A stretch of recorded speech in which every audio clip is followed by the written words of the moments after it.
আজকে ব্রেকফাস্টে হচ্ছে ম্যাগি। এই যে ম্যাগি বয়েল করা হয়ে গেছে, এখানে ডিম ভাজা আছে, এখানে ভেজিটেবলস ফ্রাই করছি। তেল দিইনি, পুরোটাই বাটার দিয়ে করছি। ম্যাগিতে বাটারের গন্ধটা খুব ভালো লাগে। আমার পছন্দ সুপি সুপি, আর বাবার পছন্দ এরকম ভাজা ভাজা। অনেক দিন পর ম্যাগি খাবো আজকে।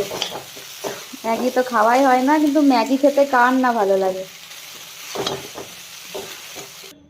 গরম গরম ম্যাগি।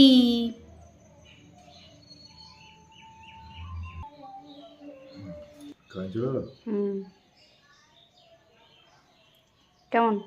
ভালো। ভালো? সস দেবো? সস খাওয়া বারণ না?